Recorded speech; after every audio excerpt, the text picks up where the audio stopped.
My name is Savannah Hayes, and I'm 66 years old. The day I buried my husband was the day I stopped trusting my own sons. It was raining at Spring Creek Cemetery, not the dramatic kind you see in movies, but a thin, persistent drizzle that made everything look gray and uncertain. I stood beside Ernest's grave in my only black dress, the one I'd worn to my mother's funeral 15 years ago. The fabric pulled tight across my shoulders. I'd gained weight since then. Ernest used to say I was filling out nicely, his way of making me feel beautiful even when my knees ached and my hands had begun to look like my grandmother's. There were only 8 of us there. 8 people to say goodbye to a man who'd lived 70 years in this town, who'd fixed bicycles for half the neighborhood kids who'd been a police officer for 30 years before retiring. 8 people seemed wrong. My sons Patrick and Jack stood on either side of me, but they might as well have been strangers. Patrick kept checking his watch, a silver Rolex I'd never seen before. Jack's eyes were red, but not from crying. I knew that look. I was a nurse for 40 years. That was exhaustion, maybe something worse. Patrick's wife Vanessa stood slightly apart, her black dress, more expensive than anything I'd ever owned. She was on her phone, her manicured thumbs scrolling. At my husband's funeral, the pastor was saying something about eternal rest and God's mercy, but I wasn't listening. I was watching Patrick and Jack whisper to each other, their heads bent close like they were sharing secrets. What secrets do you tell at your father's funeral? That's when my phone vibrated in my coat pocket. I almost didn't look. It seemed disrespectful with Ernest's casket right there, still above ground, waiting to be lowered. But the phone vibrated again. Insistent. I pulled it out with shaking hands. The cold rain had made my arthritis flare up. My fingers felt thick and clumsy. The message was from a number I didn't recognize. I'm still breathing. Check my workshop. Trust no one, especially not our sons. The phone slipped from my hands. It would have fallen into the mud if Dorothy, my neighbor, hadn't caught it. She pressed it back into my palm without looking at the screen. Her face was concerned, her hand warm on mine.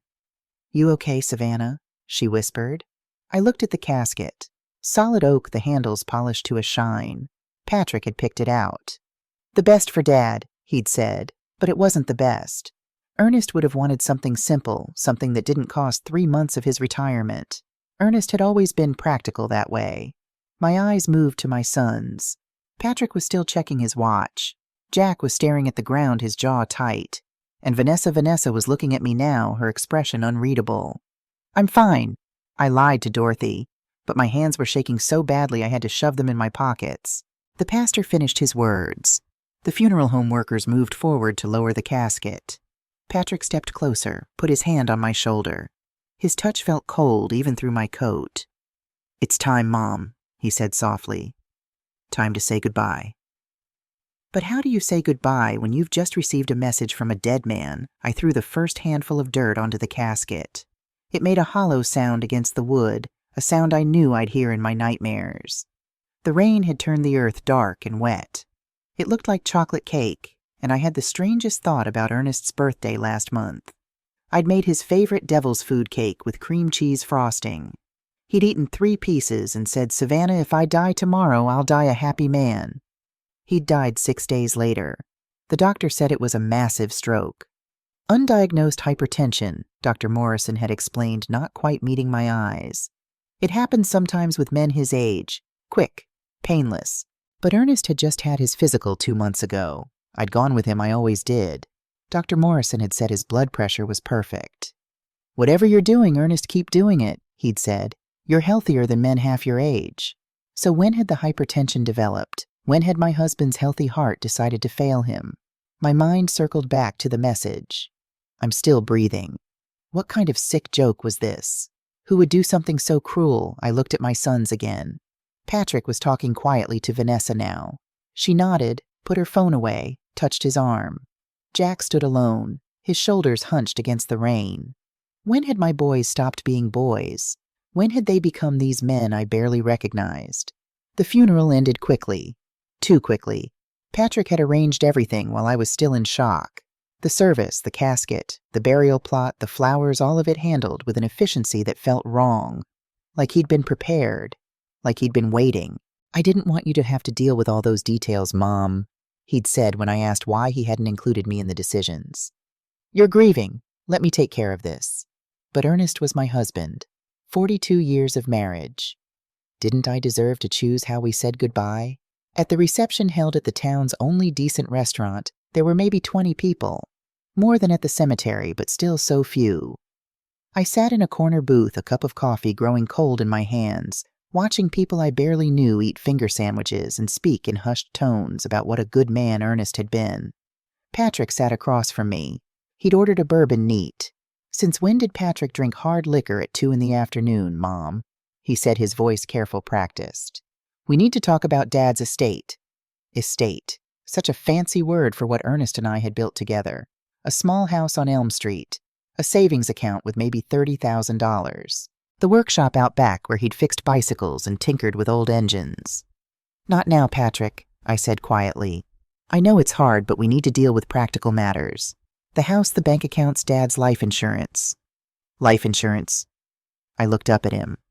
What life insurance? Patrick exchanged a glance with Jack, who'd just joined us at the table. Something passed between them. Something I couldn't read. Dad increased his policy 6 months ago, Patrick said. $150,000. He wanted to make sure you'd be taken care of. $150,000. Ernest had never mentioned it. We'd always had a small policy, $10,000, maybe enough to cover funeral expenses. When had he increased it? And why hadn't he told me? After the reception, Dorothy drove me home. Patrick had offered, but I'd made an excuse. I needed space. I needed to think. The house felt empty without Ernest. 42 years of shared life, and now there was just silence. I walked from room to room, touching things. His reading glasses on the side table, his coffee mug in the sink, his jacket still hanging by the door, smelling faintly of motor oil and Old Spice. I remembered the message. Check my workshop. Ernest's workshop was his sanctuary. A converted garage behind the house filled with tools and bicycle parts and half-finished projects. He'd spend hours out there, especially in the last few months. Said it helped him think. I grabbed my coat and walked out into the backyard. The rain had stopped, but the air was cold and damp. The workshop door was unlocked. Strange Ernest always locked it.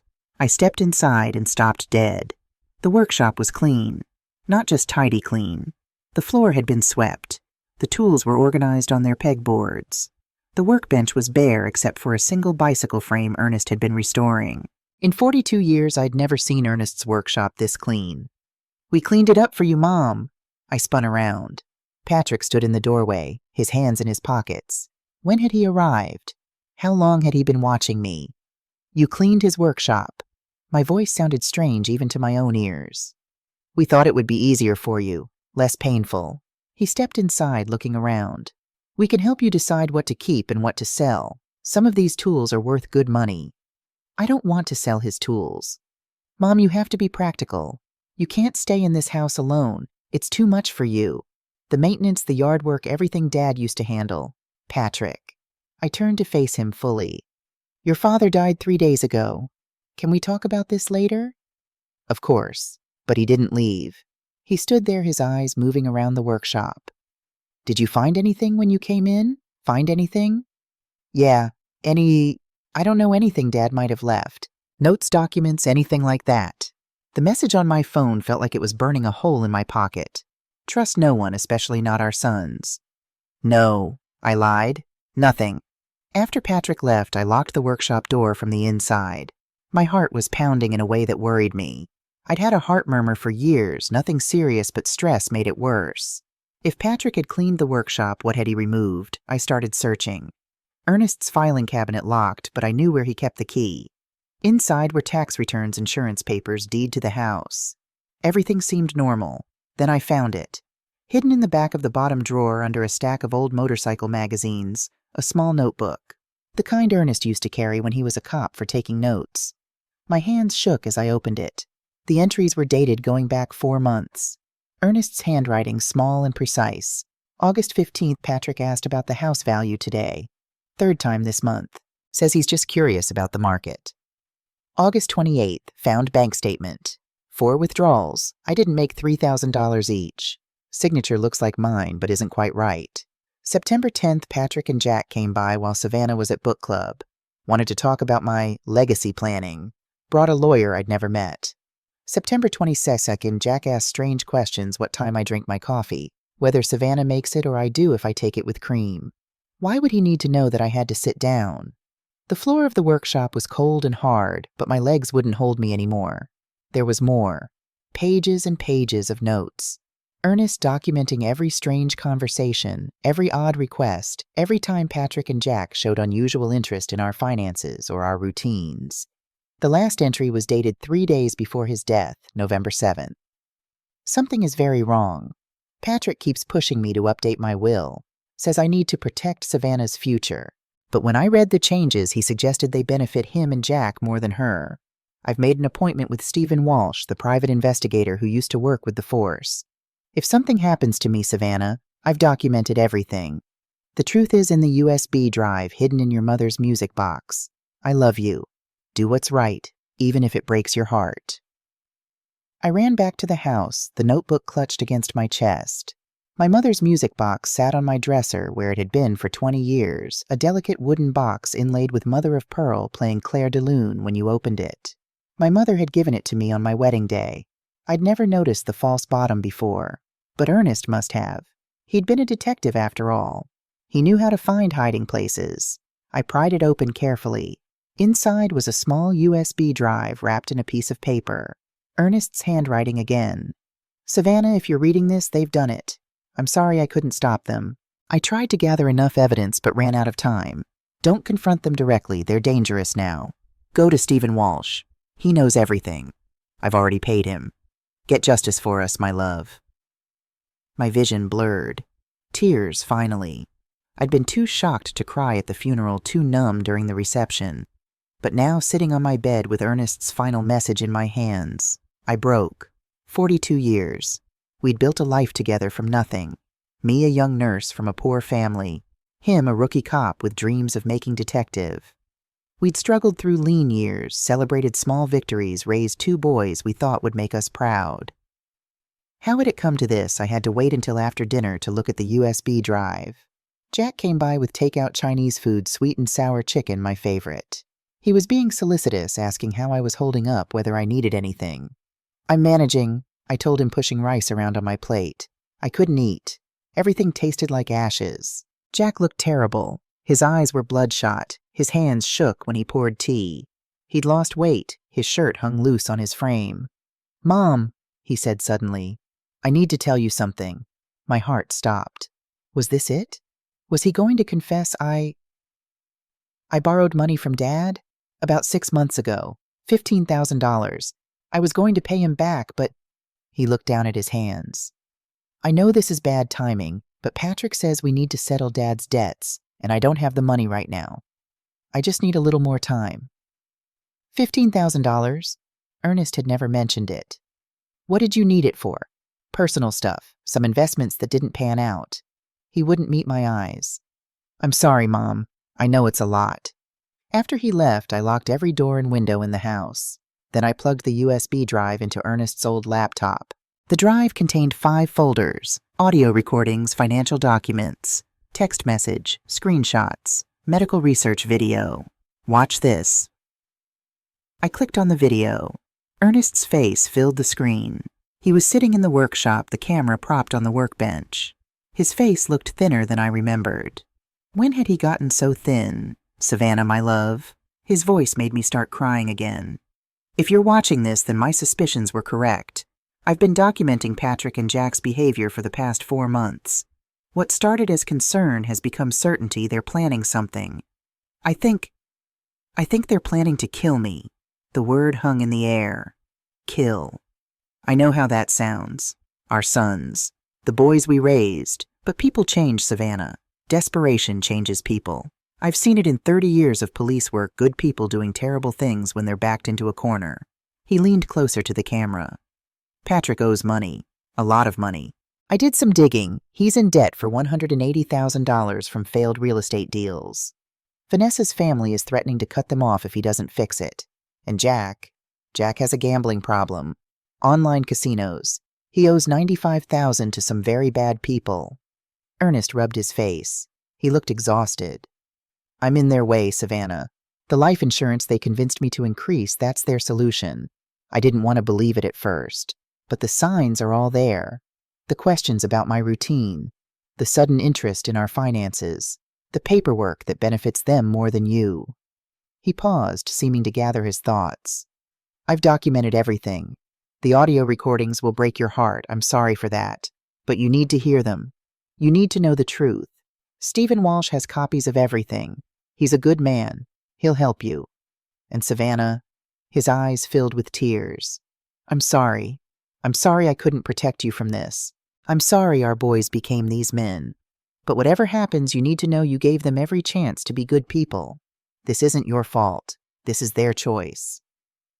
The video ended. I opened the audio files. There were dozens of them labeled by date. I started with the earliest one from August. Patrick's voice. She's going to be devastated when he dies. Vanessa's voice. She'll get over it.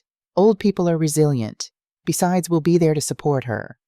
What if she gets suspicious? Suspicious of what? He's 70 years old. Strokes happen. Heart attacks happen.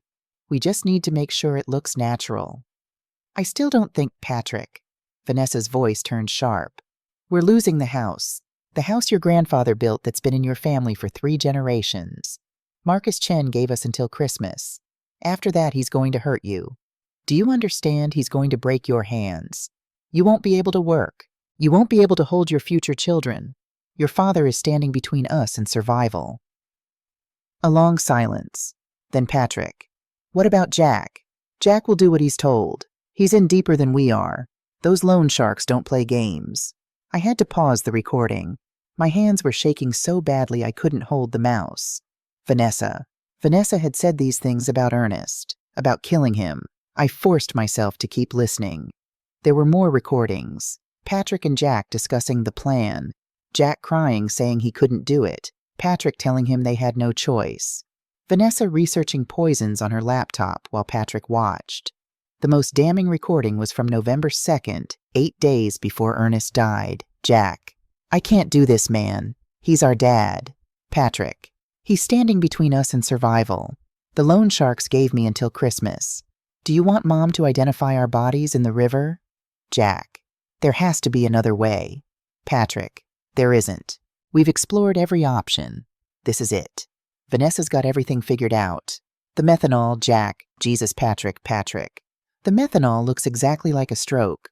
By the time anyone tests for it, it'll be too late. We give it to him in his morning coffee. He always drinks that first cup before Mom's even awake. He'll start showing symptoms, confusion, vision problems. We call 911, say he collapsed. The hospital does their standard stroke protocol. He dies.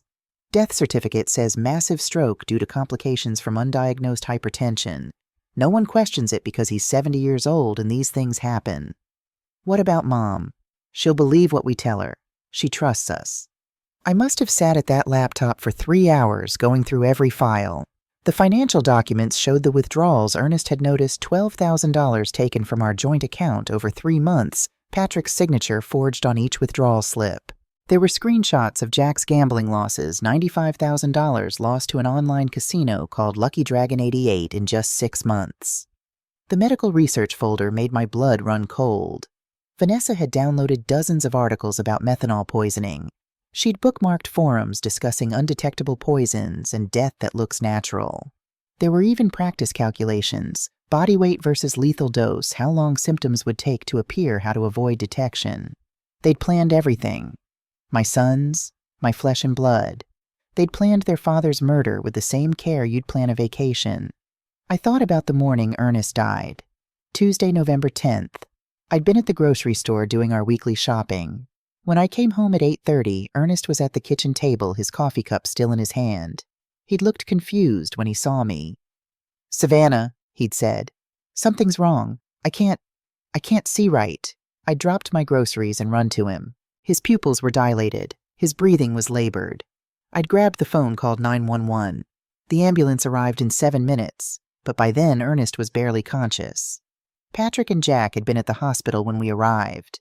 At the time, I'd been grateful they'd gotten there so fast. Now I understood they'd been waiting. They'd known what was going to happen because they'd made it happen.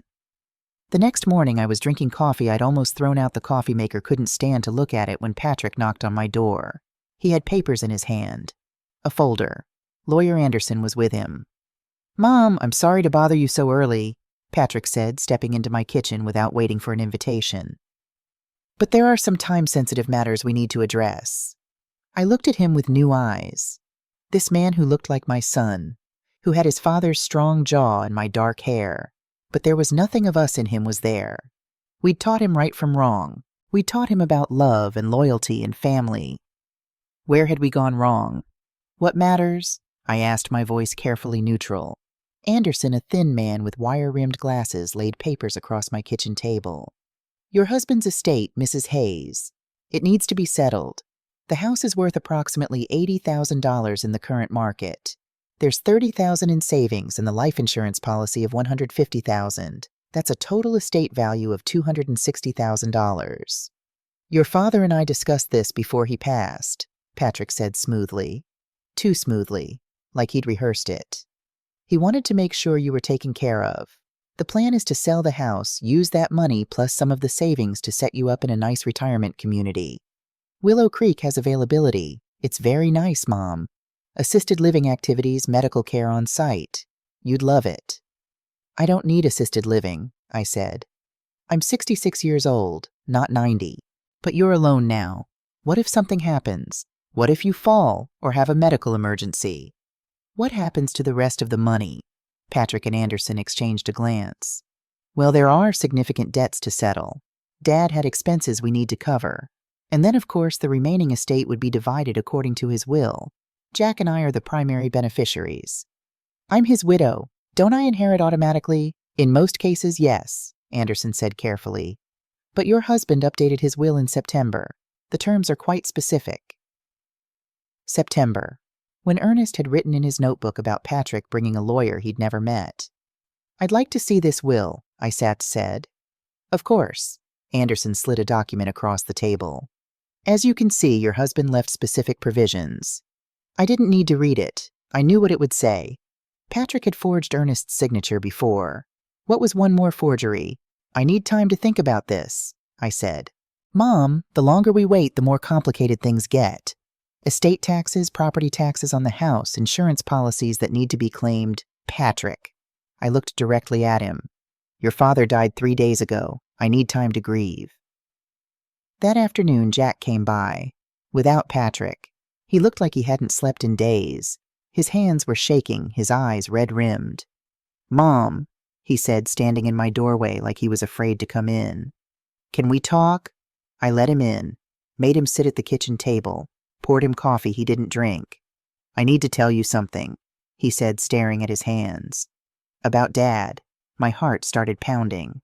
"What about Dad?" "The money I borrowed. It wasn't for investments." He looked up at me and I saw tears in his eyes. "I have a gambling problem. Online casinos. I thought I could win it back. I kept thinking one more hand, one more bet. But I just kept losing. And then these people, these loan sharks, they found me.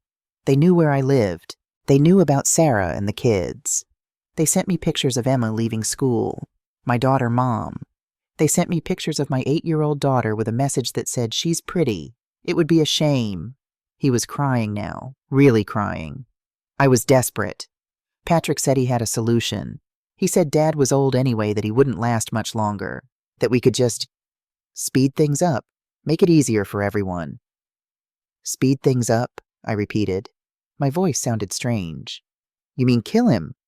I didn't want to. I swear to God, Mom, I said no. But Patrick kept pushing. And Vanessa said if we didn't do it, she'd do it herself and frame us for it. She said she had a plan. She said it would be quick, painless. That Dad wouldn't suffer. But he did suffer, didn't he? I stood up. He couldn't see. He couldn't breathe. He died confused and afraid. "Mom, please. Get out of my house. I'm so sorry. Get out." He left, stumbling over the doorstep, still crying. I locked the door behind him and leaned against it, my whole body shaking. Jack had confessed. My youngest son had confessed to murdering his father. I called Stephen Walsh that evening. Ernest had written his number in the notebook. "Mrs. Hayes," he said when he answered. I've been waiting for your call. We agreed to meet the next day at his office, a small space above the hardware store on Main Street. Stephen was 62, gray-haired, with sharp eyes that had seen too much. He'd been a detective for 25 years before retiring to become a private investigator. Ernest came to me 4 months ago, Stephen said, opening a metal filing cabinet. He suspected something was wrong but didn't know what. I helped him gather evidence. He pulled out a thick folder. Everything's here. Financial records showing Patrick's debt $180,000 from failed property flips. Vanessa's family threatened to force a divorce if he didn't fix it by the end of the year. They've got money family reputation to protect. Can't have a bankrupt son-in-law dragging them down. He pulled out more documents. Jack's gambling debt $95,000 to an underground casino operated by Marcus Chen. Marcus is not a nice man. He's connected to organized crime in the city. When Jack couldn't pay, Marcus threatened his family. That's what pushed Jack over the edge. They killed Ernest for money, I said. It wasn't a question. Yes, but it's worse than that. Stephen pulled out a photograph. This was taken outside Marcus Chen's casino in October. That's Vanessa. In the photo, Vanessa was talking to a man I'd never seen before. Tall, well-dressed, handsome, in a cold sort of way. That's David Morrison, Stephen said. Patrick's business rival. He's the one who undercut Patrick on those property deals, caused most of his losses. And apparently, he and Vanessa have been having an affair for 6 months. The world tilted. What day? Vanessa didn't just want Ernest's insurance money to save her marriage. She wanted it to end her marriage. The plan was to kill Ernest, frame Patrick and Jack as the primary culprits. If anything went wrong, collect the insurance money, divorce Patrick, and run off with David Morrison. I sat down heavily. She was going to betray all of them. She still is, Stephen said grimly. But we're going to stop her.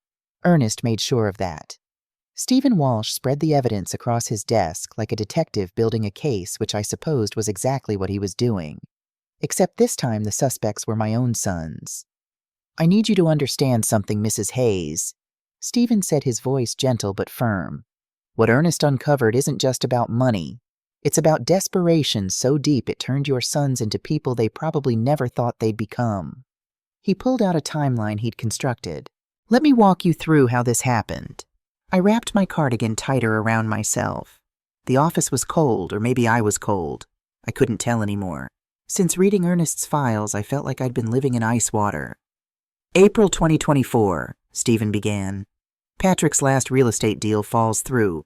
He'd leveraged everything, took out loans against your house without telling you or Ernest, borrowed from Vanessa's family, even used his business partner's investment money. When the deal collapsed, he was suddenly $180,000 in the hole. He showed me bank statements, loan documents, all with Patrick's signature. My son's name over and over on papers that spelled out financial ruin. Vanessa's parents gave him an ultimatum: fix it by Christmas, or they'd force a divorce and make sure he got nothing. Not the house they'd bought for Patrick and Vanessa as a wedding gift, not the car, nothing. They'd even threatened to make sure he never worked in real estate again. Her father has connections. Patrick never told us any of this, I said quietly. Ernest would have helped. We could have remortgaged our house, taken out loans. Your house was already mortgaged, Mrs. Hayes. Patrick forged Ernest's signature on a second mortgage last year. You don't own your house anymore, the bank does.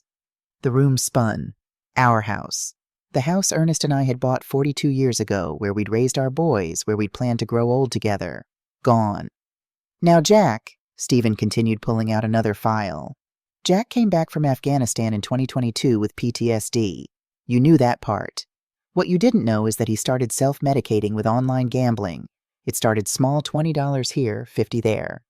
But PTSD and gambling is a dangerous combination. The rush of winning temporarily quiets the anxiety, the nightmares. So he kept chasing it. He showed me screenshots of Jack's gambling history. Hundreds of bets, thousands of dollars spiraling downward over 18 months. By October, Jack owed $95,000 to Marcus Chen's operation. Marcus doesn't give extensions. He sent his men to Jack's house in September. They showed him photos of his daughter leaving school, his wife at the grocery store. The message was clear: pay up, or your family pays.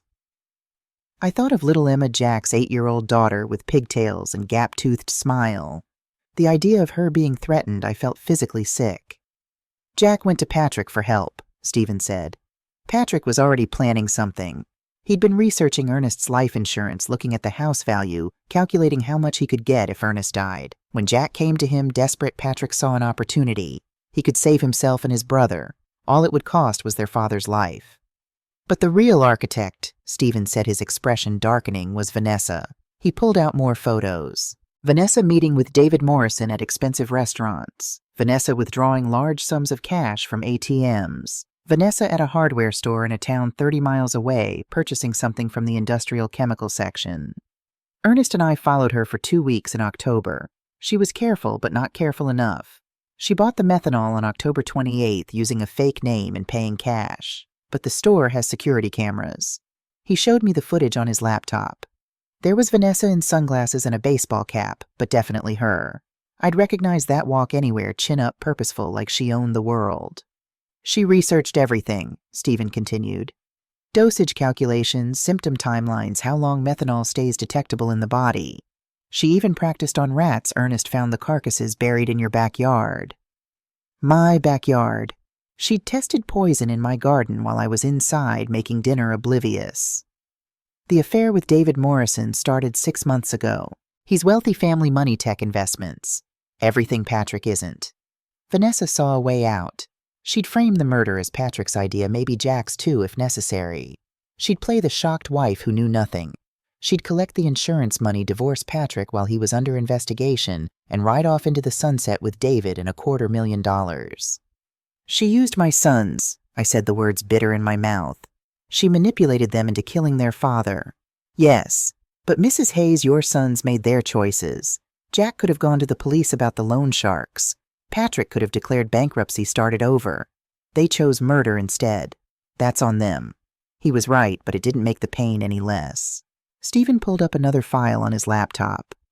Ernest and I reconstructed the murder based on the evidence. I need to tell you exactly what happened on November 10th. It's going to be hard to hear. I nodded. I'd come this far. I needed to know. Patrick arrived at your house at 6:45 a.m. You'd already left for your early morning walk. You go every Tuesday and Thursday, same route, same time. Ernest was predictable too. He made his coffee at 6:30, sat at the kitchen table, read the paper while it cooled enough to drink. Stephen showed me the timeline marked with precision. Patrick let himself in with his key. Said he wanted to surprise you both with fresh pastries from the bakery. Ernest was pleased it had been a while since Patrick visited that early. They talked for a few minutes, normal conversation, weather, and sports. Then Patrick offered to make a fresh pot of coffee. Dad, your coffee looks cold. Let me make a new one. My hands were shaking. I clasped them together in my lap. Ernest said yes. Why wouldn't he? It was his son being thoughtful. Patrick made the coffee. While Ernest was distracted by the newspaper, Patrick added approximately 45 milliliters of methanol to the cup. Industrial grade 99% pure. Vanessa had calculated the lethal dose based on Ernest's weight, 70 kilograms. This was enough to kill him, but slowly enough that symptoms would mimic a stroke. I could see it in my mind. Ernest sitting at our kitchen table, the morning sun coming through the window, completely trusting his son. Patrick standing at the counter, poisoning coffee with hands that didn't shake. Ernest drank the coffee, Stephen continued. Patrick stayed for about 15 minutes, then left. Said he had to get to work. By 7:30, Ernest started feeling off. Headache, slight nausea. He probably thought it was just age. Maybe he'd eaten something that disagreed with him. Stephen pulled up medical research on methanol poisoning. The initial symptoms are subtle. That's what makes it so dangerous. By the time the serious symptoms appear, it's often too late. You came home at 8:30 from your walk. Ernest was at the kitchen table. He told you he couldn't see right, that everything was blurry. His pupils were dilated. Methanol causes that. He was confused, couldn't remember why you'd left the house. Then his breathing became labored. I remembered. God, I remembered every detail. How Ernest had looked at me with fear in his eyes, something I'd never seen before in 42 years. How his hand had clutched mine so tightly it hurt. You called 911 at 8:42. The ambulance arrived at 8:49. By then, Ernest was barely conscious. The methanol was attacking his optic nerve, his brain, his organs. Everything shutting down systematically. Why didn't the hospital catch it? I demanded. They should have tested for poison. They did standard tests. Blood work showed elevated acid levels, but that's consistent with stroke. Methanol poisoning mimics stroke symptoms, almost perfectly sudden onset neurological impairment, loss of consciousness. Unless they specifically test for methanol, it's easy to miss. And they had no reason to suspect poisoning. Except, Stephen said, his voice hardening. Someone made sure they didn't look too closely. He pulled out more documents. Dr. Richard Hayes, no relation to you, was the attending physician. He's worked at Spring Creek Memorial for 15 years. Good reputation, well liked, but he has a secret. Stephen showed me an old newspaper clipping from 3 years ago. A patient died under his care due to a medication error. The family wanted to sue, but the case was settled quietly.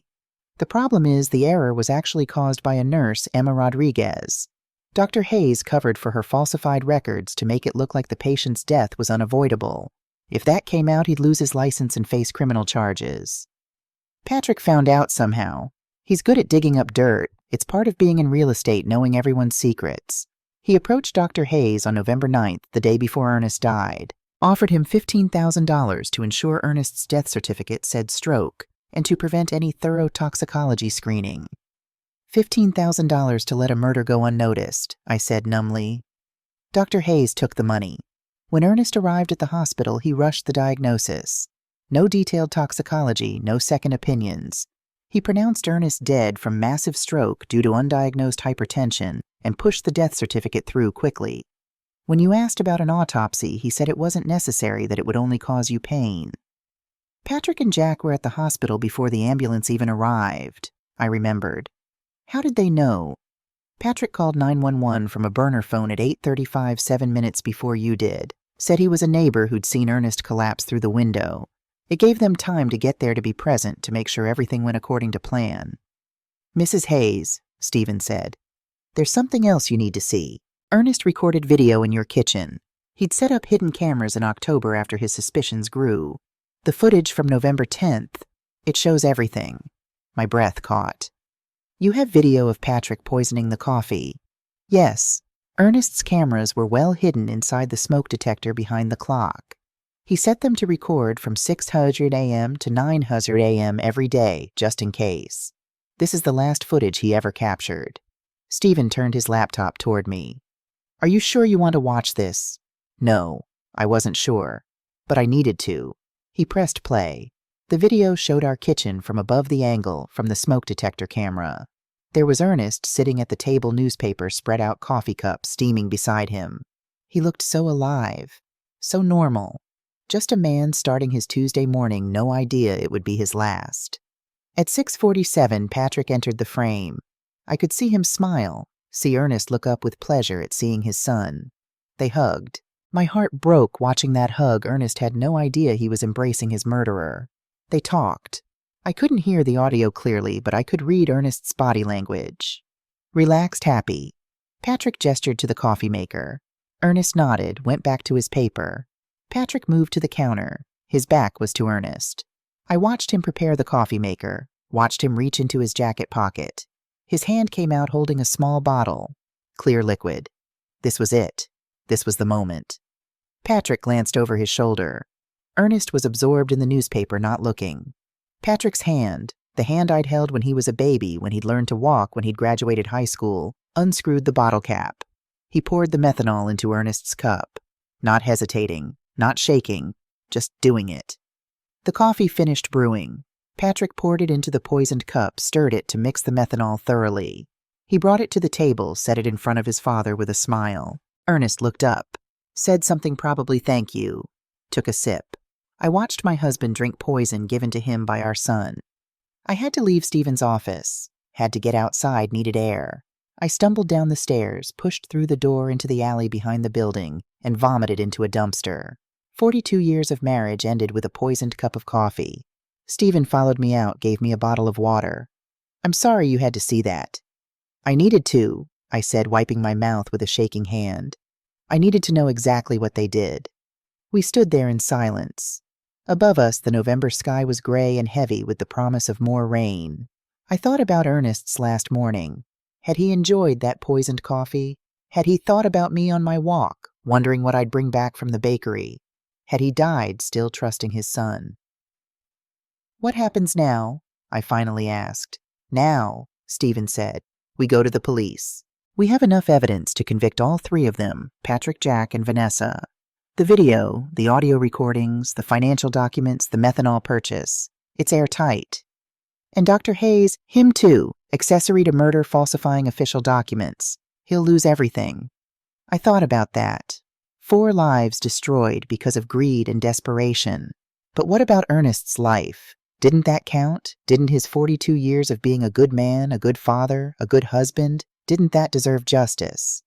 I want to talk to them first, I said. Stephen frowned. Mrs. Hayes, that's not a good idea. They're dangerous. They're my sons. Before I send them to prison, I need to look them in the eye. I need to hear them say it. They'll never confess. Not willingly. Then I'll make them. I looked at Stephen. You said Ernest set up recording equipment. Can I wear a wire? Get them to confess on tape? Stephen studied me for a long moment. That's risky. If they suspect anything, they won't. I'm just their grieving mother. They think I'm weak, that I'll believe anything they tell me. They've underestimated me my whole life. I stood straighter, felt something crystallize inside me. I raised them. I know exactly how to make them talk. Stephen made a call. 2 hours later, we were sitting in a small office at the Spring Creek Police Department. Sergeant Maria Torres Stevens' former partner listened to our story with increasing horror. Jesus Christ, she muttered when Stephen played the video of Patrick poisoning the coffee. His own father. We need your help, Stephen said. Savannah wants to wear a wire, get a recorded confession. Torres looked at me. She was maybe 50 with sharp eyes and graying hair pulled back in a tight bun. Mrs. Hayes, I have to be honest with you. What you're proposing is dangerous. If they suspect you know something, I understand the risk. Do you? Because poisoners are cowards, but cornered cowards can be unpredictable. If they think you're a threat, then they'll try to kill me too, I finished for her. Jack already confessed to me that they killed Ernest. I have that conversation on my phone. I recorded it. I pulled out my phone, played Jack's tearful confession about the loan sharks and Patrick's plan. Torres' expression hardened. That's a confession to conspiracy to commit murder. We could arrest them right now based on this. But it's just Jack, Stephen said. Patrick could claim he knew nothing. Vanessa definitely would. She's smart, she's kept herself clean. All the evidence against her is circumstantial. A good lawyer could argue she was being controlled by Patrick, that she's a victim too. We need Patrick to confess on tape, I said. And Vanessa, I need them to say what they did, why they did it. My voice broke. I need to understand how my children became monsters. Torres was quiet for a moment. Then she nodded. All right, but we do this by the book. You wear a wire. We have plainclothes officers outside the house. At the first sign of danger, we come in. Agreed? Agreed. We spent the rest of the afternoon planning. Torres brought in her tech specialist to fit me with a wire, a tiny microphone hidden in my cardigan, a transmitter no bigger than a pack of cards tucked into my bra. It's sensitive, the tech explained. It'll pick up everything within 20 feet. Try to keep the conversation in the kitchen or living room. Those will have the best audio quality. I called Patrick. I've been thinking about what you said, about the estate selling the house. Can you and Jack come over tomorrow for dinner? I want to discuss everything as a family. Patrick sounded surprised. Of course, Mom. That's great. I'm glad you're being practical about this. Practical. As if planning my husband's murder was practical. Can Vanessa come too? I asked. I think we should all be there. A pause. Vanessa has plans tomorrow. Please, Patrick, she's family. I want her there. Let me ask her. I'll call you back. He called back 10 minutes later. Vanessa can make it. 6 o'clock. Perfect. I'll make pot roast. It's your favorite. After I hung up, my hands were shaking so badly I had to sit down. Tomorrow I would sit across from my sons and the woman who'd manipulated them, and I would make them confess to murdering Ernest. I didn't sleep that night. How could I? I lay in bed in the bed I'd shared with Ernest for 42 years and stared at the ceiling. The house creaked and settled around me, all those familiar sounds that usually comforted me. Now they just emphasized how alone I was. Ernest's side of the bed was cold. His pillow no longer smelled like him. His reading glasses still sat on the nightstand, but there were no fingers to push them up a nose that would wrinkle while he concentrated on his mystery novels. I thought about the boys they'd been. Patrick at 5, gap-toothed and earnest, bringing me dandelions from the yard. For you, Mama, because you're beautiful. Jack at 3 curled in my lap during thunderstorms, his small hand gripping my shirt. You keep me safe, Mama. When had it changed? When had they stopped being my babies and become these men who could kill their father for money? I got up at 4:00 a.m., gave up on sleep, made coffee, then immediately poured it down the sink. I couldn't drink coffee anymore. Might never drink it again. Instead, I made tea and sat at the kitchen table where Ernest had died. I touched the spot where his cup had been. I'm going to get them, Ernest, I whispered. I'm going to make sure they pay for what they did to you. The house was silent, but I swear I felt something, a warmth, a presence, like Ernest was standing behind me with his hand on my shoulder the way he used to when I was stressed. Sergeant Torres and her team arrived at 3:00 p.m. to set up. Plainclothes officers positioned themselves around the neighborhood, one in an unmarked van across the street, 2 walking past every 10 minutes, pretending to be joggers, one at the corner coffee shop with a clear view of my front door. Torres fitted me with the wire again, tested it multiple times. Remember, Mrs. Hayes, keep them talking, ask direct questions. Why did you kill Ernest? How did you do it? Whose idea was it? The more specific the confession, the better. What if they don't confess? They will. Killers love to talk about their crimes, especially if they think they got away with it. You just need to give them the opening. At 5:00 p.m., I started cooking. Pot roast, mashed potatoes, green beans, Patrick's favorite meal. The irony wasn't lost on me. His last supper cooked by the mother whose husband he'd murdered. My hands were steady now. I'd moved beyond fear into something else. Determination. Purpose. Ernest had documented everything because he'd known I would need to be strong.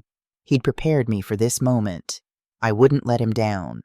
At 5:55 p.m., Patrick's BMW pulled into the driveway. I watched from the window as they got out, Patrick in a crisp button-down and slacks, Jack in jeans and a sweater that hung loose on his thin frame, Vanessa in a designer dress that probably cost more than my monthly grocery budget. They looked like a normal family coming for dinner. No one would ever guess they were murderers. I opened the door before they could knock. Smiled. Come in. Dinner's almost ready.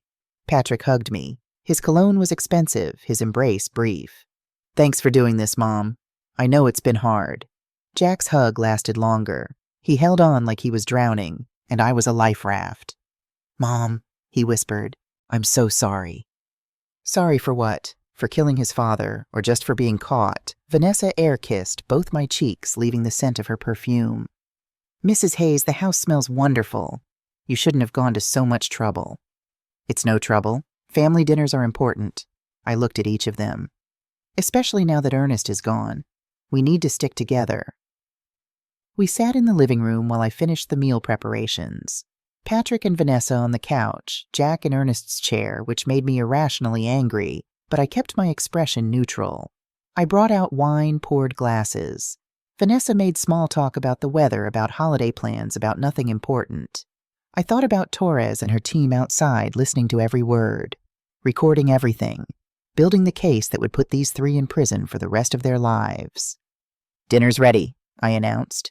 They sat at the dining table, the same table where we'd celebrated birthdays and holidays, where Ernest and I had taught the boys to say grace, where we'd been a real family once. Patrick at the head of the table, taking Ernest's seat without being asked. Jack beside him, shoulders hunched. Vanessa across from them, phone face down beside her plate. I served the pot roast, the potatoes, the green beans, watched them take their first bites. Patrick made appreciative sounds. This is delicious, Mom, just like I remember. Your father always loved this meal, I said, sitting down.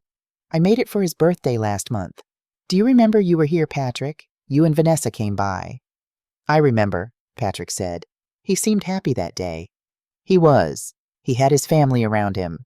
He told me that night after you left that he was grateful for his sons, that no matter what happened, he knew you'd take care of me.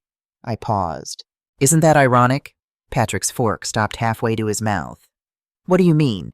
I've been thinking about Ernest's death, I said conversationally. Some things don't add up. Vanessa set down her wine glass carefully. Mrs. Hayes, he'd just had a physical. Perfect health. No signs of hypertension, no heart problems. Dr. Morrison said Ernest was healthier than men half his age. So where did this massive stroke come from? Mom, Patrick said, his voice taking on that condescending tone. Sometimes these things happen suddenly. Age catches up with all of us. Ernest was poisoned. Silence. Complete, absolute silence. Jack's face went white. Patrick's expression froze. Vanessa's hand tightened on her wine glass. "That's ridiculous," Patrick finally said. "Who would poison Dad? You tell me, Patrick. You were there that morning. You made him coffee." "Oh, God," Jack moaned. He pushed back from the table, his chair scraping loudly. "I can't do this. I can't keep doing this." "Jack, shut up," Patrick said sharply. "No, I can't, Patrick. This is Mom. This is our mother." Jack turned to me, tears streaming down his face. "I'm so sorry, Mom. I never wanted this. Patrick said it was the only way. He said the loan sharks would kill my family if I didn't help. He said Dad wouldn't suffer." "I said shut up." Patrick stood abruptly. "Mom, Jack's not well. He's been having some kind of breakdown since Dad died. You can't listen to him." "Ernest documented everything," I said quietly. "He knew what you were planning. He hired a private investigator. He set up cameras in the house. He recorded your conversations."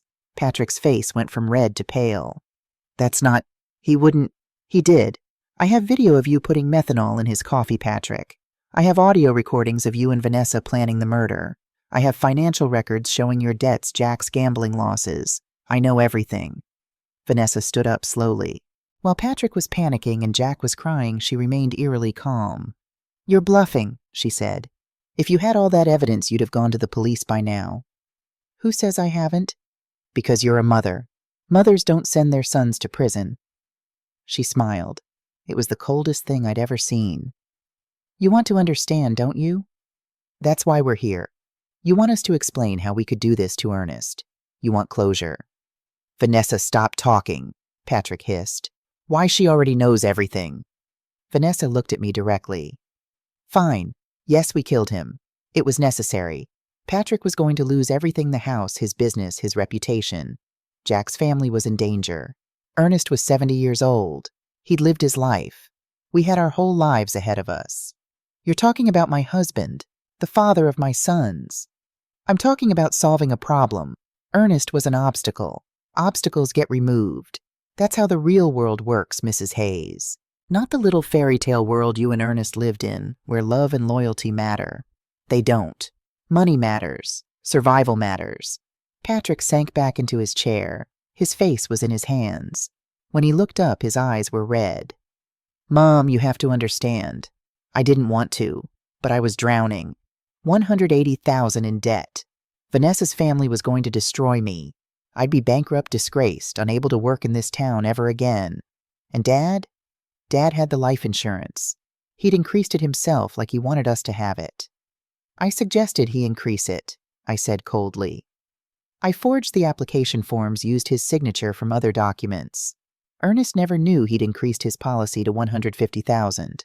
That money was always meant for you and your brother after I died. You just couldn't wait." Patrick's mouth opened and closed. "How did you—" "Because I'm not stupid, Patrick. I was a nurse for 40 years. I know how to read medical records, how to spot inconsistencies. I knew Ernest's health inside and out. And I know methanol poisoning when I see it." "You want to know how we did it," Vanessa said. She seemed to be enjoying this now, like she was proud of her cleverness. "I researched everything. Methanol poisoning mimics stroke symptoms, perfectly sudden onset neurological impairment, vision loss. I calculated the exact dosage based on Ernest's weight. 45 milliliters mixed into his coffee. He drank it without suspecting a thing." "Vanessa, for God's sake," Patrick tried to interrupt. "Oh, shut up, Patrick. She knows everything anyway. Might as well have the satisfaction of telling her how smart we were." She turned back to me. "Patrick delivered the poison. Jack was the lookout, made sure you stayed on your walk long enough. Dr. Hayes ensured no one looked too closely at the cause of death. It was a perfect plan." "Except it wasn't," I said. "Ernest knew. He documented everything. He left me all the proof I needed." "But you won't use it," Vanessa said confidently. "Because that would mean sending your sons to prison. You won't do that." "Won't I?" "There's one thing you don't know, Vanessa," I said.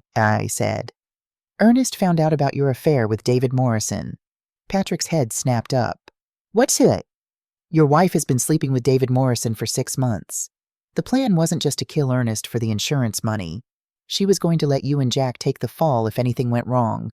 Divorce you, take the money, and run off with David. Patrick turned to Vanessa, his face a mask of betrayal. That's not true. Tell me that's not true. Vanessa's expression didn't change. Of course it's true. Did you really think I was going to stay married to a failure? David is everything you're not, Patrick. Successful, confident, solvent. Once this was over, I was gone. You used me, Patrick whispered. You used both of us. I gave you a solution to your problems. What you do with your mother now is your business. But yes, I was leaving. I still am. She picked up her purse. And unless you want me to testify that this was entirely your idea, Patrick, you'll let me walk out that door right now. That's when the front door burst open. Police, nobody move. Sergeant Torres came in first, followed by 4 officers with weapons drawn. Patrick tried to stand, but an officer pushed him back into his chair. Jack just sat there, sobbing. Vanessa's confidence finally cracked. Her face went pale as officers surrounded her. Patrick Hayes, Jack Hayes, Vanessa Hayes, Torres said formally. You're all under arrest for the murder of Ernest Hayes. You have the right to remain silent. I stood up from the table. Torres nodded at me. We'd gotten everything we needed. Every word recorded, every confession documented. They'd convicted themselves with their own words. Patrick looked at me as the officer cuffed his hands behind his back. Mom, please. I'm sorry.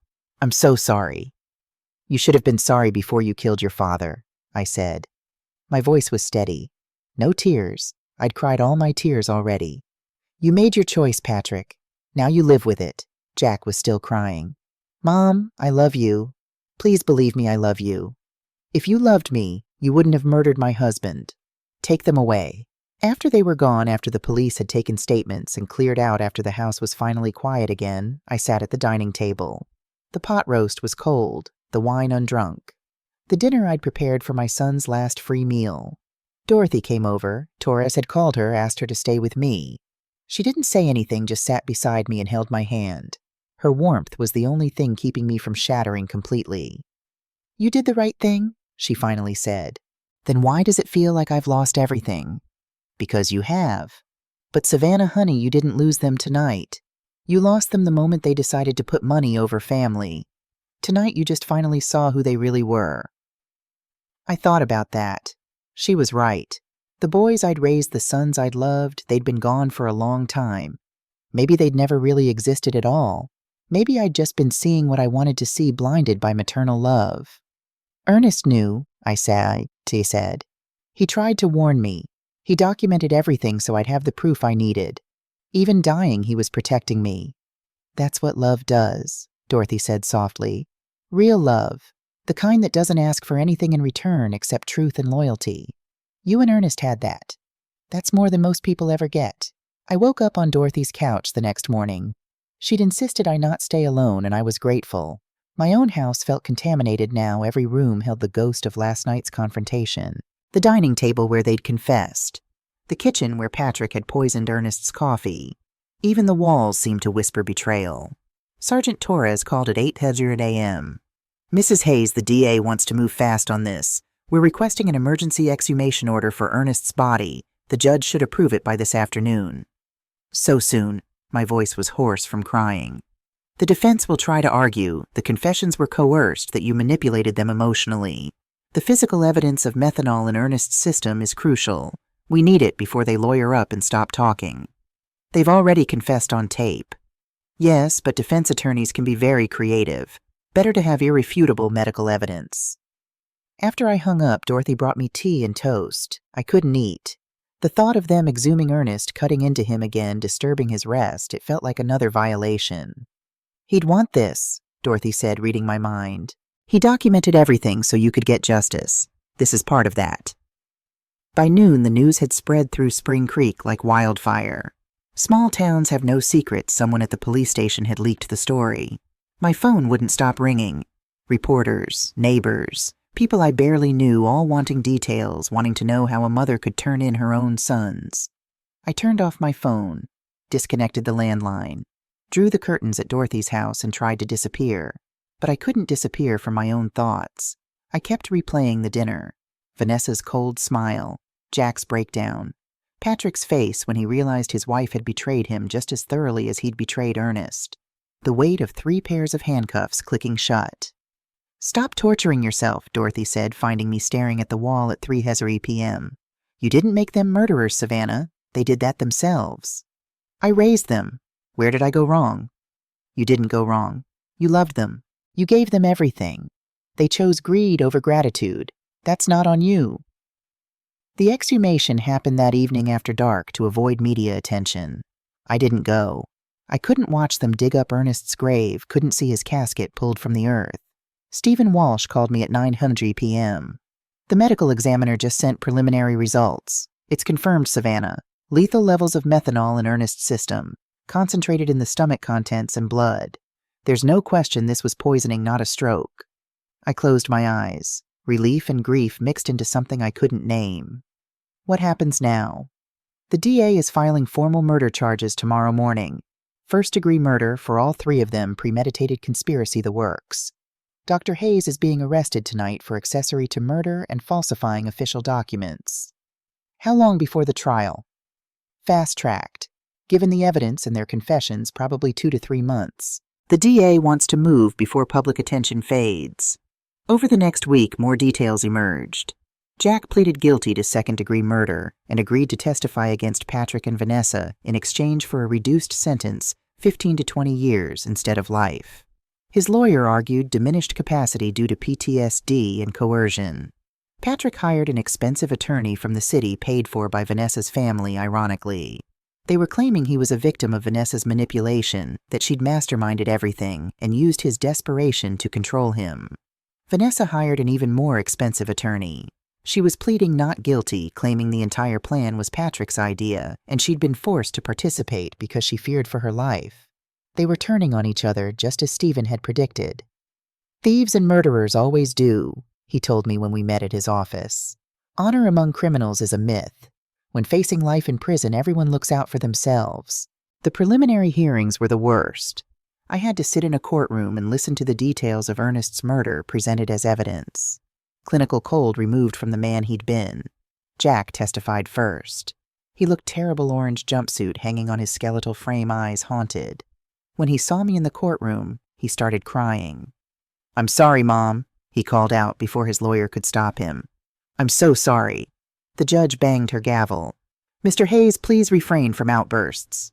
Jack's testimony was devastating. He described everything: how Patrick had first suggested the idea in September, how Vanessa had researched the poison, how they'd practiced the timing, how Patrick had called him the morning of November 10th and said, "It's done." "Did you know your father was being poisoned that morning?" the prosecutor asked. "Yes," Jack whispered. "Patrick called me at 7:00 a.m., said it was in Dad's coffee, said symptoms would start soon. He told me to get to the hospital before the ambulance arrived to make sure everything looked right." "And did you go?" "Yes, I was there when Dad arrived. I watched him die." Jack's voice broke. "I watched my father die from poison I'd helped give him, and I didn't say anything. I just stood there." Vanessa's preliminary hearing was different. She was poised, controlled, dressed in a conservative gray suit that made her look like a businesswoman, not a murderer. Her lawyer painted her as a battered woman emotionally abused by Patrick, forced to participate in his scheme. Mrs. Hayes lived in fear, her attorney argued. My client's husband had become increasingly unstable, violent in his desperation. When he told her his plan to kill his father, she tried to talk him out of it. But he threatened her. Told her if she didn't help, he'd kill her too and make it look like a suicide. It was masterful fiction. I'd heard the recordings. Vanessa had been the mastermind, not Patrick. But her lawyer was good spinning a narrative of victimhood. The prosecutor countered with Vanessa's research history. "Your Honor, we have evidence that Mrs. Hayes researched methanol poisoning 2 months before Mr. Patrick Hayes showed any interest in the subject. We have her search history, her purchase of the poison, her calculations of lethal dosage. This was not a woman acting under duress. This was a woman orchestrating murder." When it was my turn to testify, I walked to the stand with my head high. I'd dressed carefully, a simple navy dress, Ernest's wedding ring on a chain around my neck.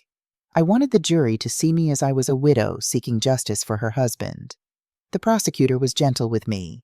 "Mrs. Hayes, can you describe your relationship with Ernest?" "We were married for 42 years, I said. My voice was steady. I'd practiced this. We met when I was 24. I was a nurse, he was a young police officer. We were poor, but we were happy. We built a life together from nothing. We raised 2 sons. We loved each other. Did Ernest ever express concerns about his sons in the months before his death? Not to me, not directly. Ernest was a protector, he wouldn't want me to worry. But I found his notebook after he died. He'd been documenting strange behavior for months. He knew something was wrong. What did you think when you first received the text message at Ernest's funeral? I looked directly at Patrick and Vanessa. Patrick looked down. Vanessa met my gaze coldly. I thought I was losing my mind. That grief was making me hallucinate. But then I found Ernest's evidence. I found the videos, the recordings, the documentation, and I realized my sons had murdered their father for money. Patrick's attorney tried to rattle me during cross-examination. He was young, aggressive, probably trying to make a name for himself. Mrs. Hayes, isn't it true that you were financially dependent on your sons? No. Ernest and I lived on his police pension and my nursing pension. We were financially independent. But you accepted money from them, didn't you? Patrick paid for your new furnace last year. As a gift for Christmas. We didn't ask for it. And didn't Ernest's death benefit you financially? The life insurance policy that my sons murdered him to collect, I interrupted. I didn't want that money. I donated it all to a victims advocacy foundation. Every penny. Blood money has no place in my life. The attorney looked surprised. Clearly he hadn't expected that. You donated $150,000? Yes. I also sued Patrick for the forged second mortgage on our house. The court ruled in my favor. The house is mine again, free and clear. The trial began in February, 3 months after Ernest's death. The courthouse was packed, reporters, townspeople, true crime enthusiasts who'd driven from neighboring states. The case had made national news, sons murder father for insurance money. The prosecutor, Linda Zhao, was a small woman with a sharp mind and sharper suits. Her opening statement was surgical. Ladies and gentlemen of the jury, this case is about greed. Pure, simple greed. Patrick Hayes and Jack Hayes were drowning in debt, gambling losses, failed business deals, loan sharks threatening their families. They saw their 70-year-old father as an ATM machine. They increased his life insurance without his knowledge. They researched poisons. They planned his murder for 2 months. And on November 10th, 2024, Patrick Hayes put methanol in his father's coffee and watched him drink it. This wasn't a mercy killing. This wasn't an accident.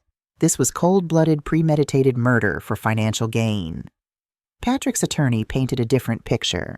My client is a victim of his wife's manipulation of his own desperation of circumstances beyond his control. Yes, Patrick made terrible choices. Yes, he participated in a plan that ended in tragedy. But he is not a cold-blooded killer. He's a man who was pushed to the breaking point by debt, by threats by a wife who preyed on his weakness. Vanessa's attorney went even further. Vanessa Hayes is innocent. She is a woman who lived in fear of her husband's increasing instability. When Patrick told her his plan, she was horrified, but she was also afraid. Patrick Hayes is a large man capable of violence when desperate. Vanessa did what women in abusive relationships often do. She complied out of fear. She is not a murderer. She is a survivor. The prosecution's case was methodical. They presented Ernest's video documentation, first the footage of Patrick poisoning the coffee played on large screens for the jury. Several jurors looked away. One woman in the front row was crying. They played the audio recordings. Patrick and Vanessa discussing the plan. Jack crying that he couldn't do it. Vanessa calculating dosages. The clinical nature of their discussions was more chilling than any dramatic confession. The medical examiner testified about methanol poisoning. The victim ingested approximately 45 milliliters of industrial-grade methanol. This is a lethal dose for a man of Mr. Hayes' weight. The methanol would have caused immediate symptoms, headache, nausea, vision disturbances. Within hours, it attacks the optic nerve, the brain, the organs. Death would have been inevitable without immediate treatment, and even with treatment, the damage is usually irreversible. Would the symptoms mimic a stroke? The prosecutor asked. Yes. That's what makes methanol poisoning particularly insidious. The sudden onset of neurological symptoms looks exactly like a cerebrovascular event. Unless you specifically test for methanol, it's easy to miss. On the 4th day of trial, the prosecution called a surprise witness, Marcus Chen, the loan shark who'd threatened Jack's family. Chen was not what I expected. He was well-dressed, articulate, more businessman than thug, but his testimony was explosive. "I met with Vanessa Hayes on October 15th, he said. She came to me requesting a loan of $50,000 to cover her husband's immediate debts.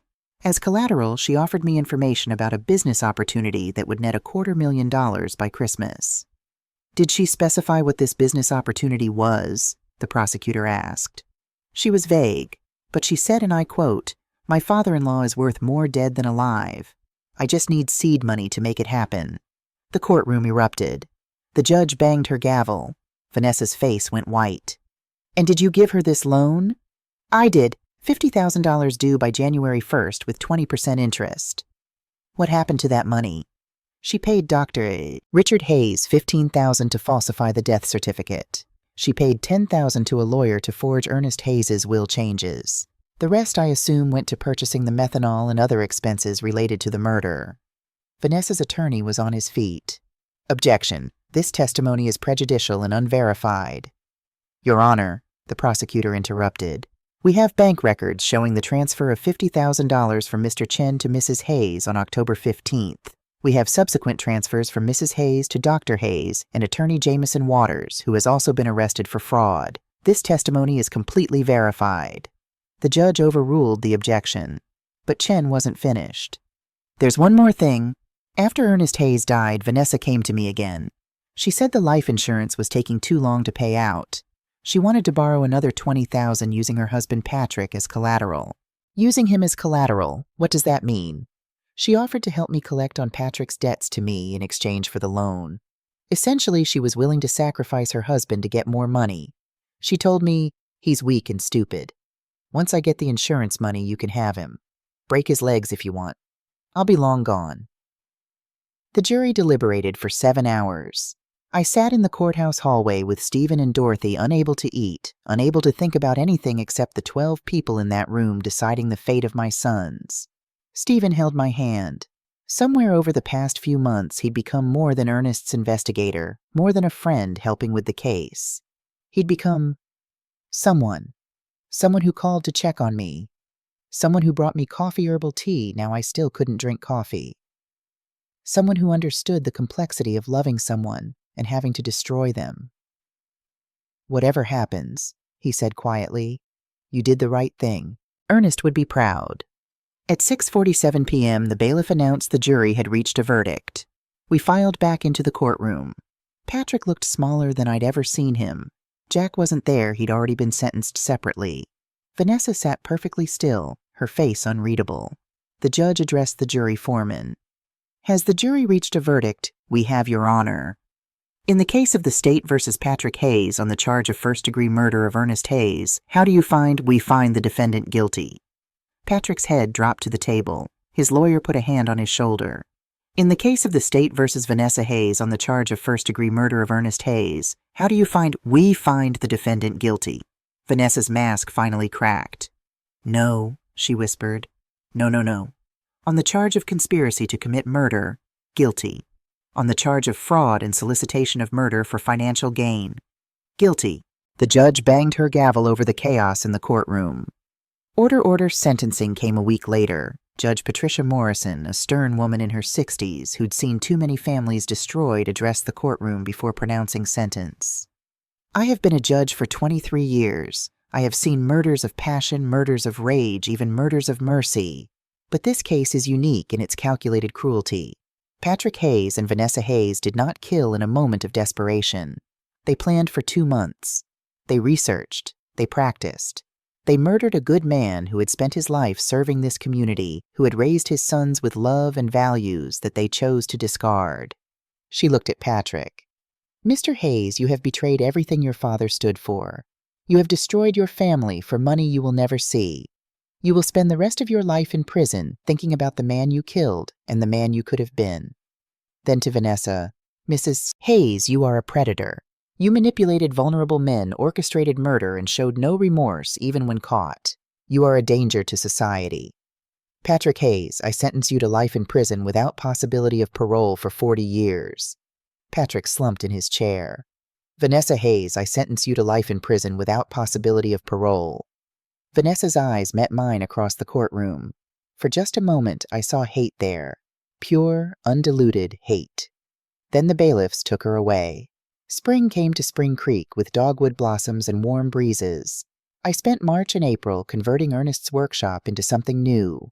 The Ernest Hayes Justice Center opened its doors on May 15th, what would have been Ernest's 71st birthday. It was a small operation, me, Stephen, as lead investigator, a victim's advocate named Carmen Rodriguez, and a retired lawyer named Thomas Chen, no relation to Marcus, who volunteered his time. Our mission was simple help families investigate suspicious deaths of loved ones when local authorities wouldn't. The opening drew about 50 people. Families who'd lost someone under questionable circumstances and hadn't gotten answers. A woman whose mother died in a nursing home from mysterious falls. A man whose brother's suicide had evidence of struggle. Stories of loss of unanswered questions of justice denied. Ernest believed in truth, I said in my opening remarks. He spent 30 years as a police officer seeking it. When he suspected his own sons were planning to kill him, he didn't ignore it. He documented it. He prepared me to seek justice even after he was gone. This center is his legacy. We will help families find the truth no matter how painful it is. Dorothy dabbed her eyes. Stephen smiled at me with something that looked like pride, and maybe something more. In June, I received an unexpected visitor. Jack's wife Rebecca stood on my doorstep, her daughter Emily, now 9 years old, beside her. "Mrs. Hayes," Rebecca said nervously, "I know I have no right to ask, but Emily has questions about her grandfather, about Ernest. I've told her what I know, but—" She paused. "I thought maybe you could tell her who he really was. Not the man who was murdered, the man who lived."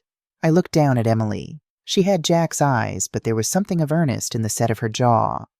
"Would you like to come in, sweetheart?" We sat in the living room, Emily on the couch beside me, Rebecca in the chair.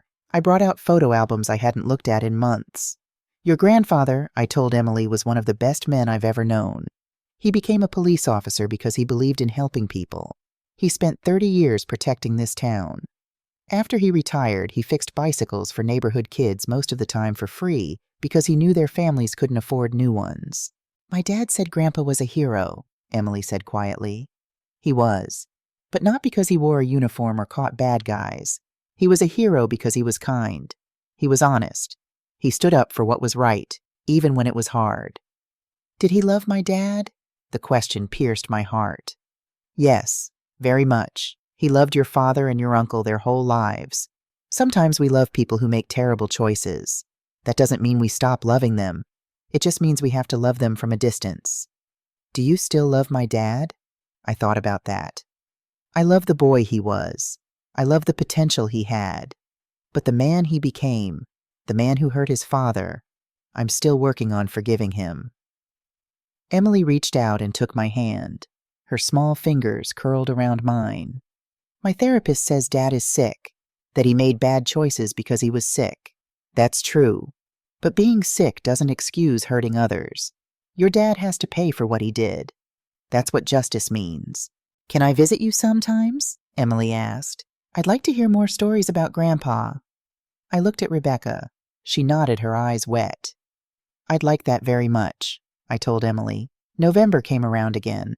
1 year since Ernest's death. 1 year since the text message that changed everything. I stood at his grave on a Saturday morning. Stephen stood beside me. Over the past year, our friendship had deepened into something more. Nothing dramatic, nothing inappropriate. Just the companionship of two people who'd been through darkness and found light together. The headstone read Ernest Hayes, beloved husband, father, police officer, truth seeker, hero, 1954-2024. I'd added a line at the bottom, his legacy lives in justice for others. "I got a letter from Jack yesterday," I told Stephen, "his 20th one this year." "Did you read it?" "Yes, for the first time." I pulled the letter from my pocket. "He's in therapy, working through his PTSD, his guilt. He writes about Emily, how much he misses her. He says he thinks about Ernest every day, that he's so sorry he can't put it into words." "Do you believe him?" "I think he's genuinely remorseful. But remorse doesn't change what he did. Ernest is still dead. Our family is still destroyed. Jack has to live with that." "Will you write back?" "Maybe. Not yet. But maybe someday." We stood in silence for a while. The November wind was cold, but not as cold as last year. Nothing would ever be as cold as that day at the cemetery when my world shattered. The Justice Center helped close another case last week, Stephen said. That woman whose husband died from accidental carbon monoxide poisoning, turns out his business partner was siphoning money and wanted him out of the way. We found the evidence the police missed. Ernest would be happy about that. He'd be proud of you, Savannah, what you've built from this tragedy. That evening, I recorded a video for the Justice Center's website. We'd been asked to share our story to help other families going through similar situations. I sat in Ernest's workshop, now the center's office, and spoke directly to the camera. My name is Savannah Hayes. 1 year ago, I discovered that my 2 sons murdered their father for life insurance money. The easy thing would have been to stay silent to protect them because they're my blood. But love isn't blind acceptance. Love is truth. Love is standing up for what's right, even when it tears your heart apart. If you're watching this because someone you love has died under suspicious circumstances, trust your instincts. Ask questions. Demand answers. Don't let anyone tell you you're being paranoid or dramatic. Ernest knew something was wrong. He documented it. He left me the tools to seek justice. And if you're in a position like I was, if someone you love has done something terrible, know that turning them in doesn't make you a bad mother or a bad wife or a bad family member. It makes you someone who values justice over comfort. It makes you brave. I won't lie and say it's easy. I still cry for my sons, for the men they could have been. I still love the boys they once were. But I couldn't let them get away with murder. Ernest deserved better. I deserved better. And society deserves better than people who believe they're above consequences. The Ernest Hayes Justice Center exists because one man refused to let his murder go unsolved. He prepared everything so I could get justice. Now we're helping other families do the same. If you need help, contact us. If you have questions, we'll find answers. And if you're struggling with the weight of knowing someone you love has done something terrible, know I finished the video and sat back. Through the window, I could see the garden I'd planted where Ernest's old workspace used to be. Roses and lavender herbs and vegetables. Life growing where death had once been planned. Emily was coming for dinner tomorrow. Rebecca had asked if she could join us. She was getting divorced, moving back to Spring Creek with Emily starting over. We were becoming a family again, but a different kind. One built on truth instead of obligation. Stephen had asked me to dinner next week. An actual date, not just 2 friends sharing a meal. I'd said yes. I was 67 years old, and I was starting over too. I thought about Ernest every day. The pain had dulled from a sharp blade to a constant ache, bearable but always present. I missed him. I would always miss him. But I was living. I was doing the work he'd prepared me for. I was creating meaning from tragedy. My phone buzzed. A text from Carmen at the center. New case just came in. Woman in Ohio says her mother's heart attack happened right after changing her will. Sounds familiar? Want to take it? I texted back. Send me the details. Let's find the truth. Because that's what we did now. Ernest and I. Even though he was gone, we were still a team. Still seeking justice. Still proving that love is stronger than death and truth is more powerful than lies. I stood up ready to start again. Ready to help another family, another victim, another person seeking answers in a world that often prefers comfortable lies to uncomfortable truths. Ernest had given me one final gift purpose, and I was going to honor it every day for the rest of my life. So if you're reading this and someone has tried to make you small, tried to make you invisible, tried to make you believe that your value comes only from what you can give them, know this: you are not a footnote in someone else's story. You are the author of your own life. I was 66 years old when my world ended. I'm 67 now and my world is just beginning. It's never too late to seek truth. It's never too late to demand justice. It's never too late to become who you were always meant to be.